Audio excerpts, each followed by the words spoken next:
Hello guys, ഇത് നമ്മുടെ വിഷുവിൻ്റെ തലേ ദിവസമുള്ള ഒരു വ്ളോഗാണ് കേട്ടോ. അപ്പോൾ രാത്രി ഇതേ പഠിക്കാൻ പൊട്ടിക്കാൻ വേണ്ടിയിട്ട് ഇരിക്കുകയാണ് ഗൈസ്. നല്ല അടിപൊളിയായിട്ടുള്ള ചൂടുണ്ടായിരുന്നു, അതുകൊണ്ട് തന്നെ വേർത്ത് കുളിക്കുകയാണ് ഗൈസ് ചെയ്തിട്ടുണ്ടായിരുന്നത്. അത് മാത്രമല്ല കയ്യിൽ ഫുൾ അഴുക്കാണ്. എന്താണെന്ന് വെച്ച് കഴിഞ്ഞാൽ പടക്കൊടുത്തതിൻ്റെ ആ ഒരു മരുന്നിൻ്റെ ഒക്കെ ഇതുണ്ടാവുമല്ലോ, കളർ ഉണ്ടാവുമല്ലോ. അങ്ങനെ ഞാൻ തുടക്കം കുറച്ചിരിക്കുകയാണ് ഗൈസ്. ഫസ്റ്റ് തന്നെ നമ്മൾ മേശപ്പൊക്കെ കത്തിച്ചിട്ട് അടിപൊളിയാക്കിയിട്ടുണ്ടായിരുന്നു. ഞാനാണെങ്കിൽ സേഫ്റ്റിക്ക് വേണ്ടിയിട്ട് കോലുമ്മയായിരുന്നു കേട്ടോ ഇത് കുത്തി വെച്ചിട്ടുണ്ടായിരുന്നത്, നമ്മുടെ കമ്പിത്തിരി കുത്തി വെച്ചിട്ടുണ്ടായിരുന്നത്. എനിക്ക് പേടിയാണ് ഗൈസ്. ഒരു സംഭവം ഉണ്ടായി, വേറൊന്നുമില്ല, പടക്കം തെറിച്ചു പോയി. അത് കണ്ടപ്പോൾ ഞാൻ ഇത് കുത്തിവെച്ചു കേട്ടോ. അപ്പോൾ നമുക്ക് ഇത്തിരി പടക്കം പൊട്ടിക്കൽ കേൾക്കാം.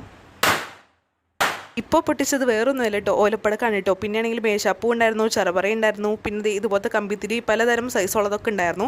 അപ്പം ഇതൊക്കെയായിരുന്നു ഗൈസ് വിഷുവിൻ്റെ തലേദിവസം രാത്രി ഉണ്ടായിരുന്നത്. ലാസ്റ്റ് നമ്മളിത് സ്കൈ ഷോട്ടൊക്കെ ഇട്ടിട്ടായിരുന്നു അവസാനിപ്പിച്ചിട്ടുണ്ടായിരുന്നത്. അത് ഒരു സ്കൈ ഷോട്ടാണ് കേട്ടോ, ഞാനും കത്തിച്ചിട്ടുണ്ടായിരുന്നു. എന്തായാലും അടിപൊളിയായിട്ടായിരുന്നു. ഇത് കത്തിച്ച് കഴിഞ്ഞപ്പോൾ ഞാനും കത്തിച്ചിട്ടുണ്ടായിരുന്നു 2-3 സ്കൈ ഷോട്ട്, അതും അടിപൊളിയായിരുന്നു കേട്ടോ. അപ്പോൾ ഇതിൻ്റെ Vishu day in my life നമ്മൾ നാളെ നമ്മുടെ ചാനൽ അപ്ലോഡ് ആക്കുന്നുണ്ട്. അപ്പോൾ നിങ്ങൾ സപ്പോർട്ട് ചെയ്യാനൊന്നും മറക്കണ്ട. ഇതാണ് കേട്ടോ നമ്മുടെ സ്കൈ ഷോട്ട് വരുന്നത്, അടിപൊളിയാണ്. അപ്പോൾ സബ്സ്ക്രൈബ് ചെയ്യാൻ മറക്കണ്ട. ടാറ്റാ.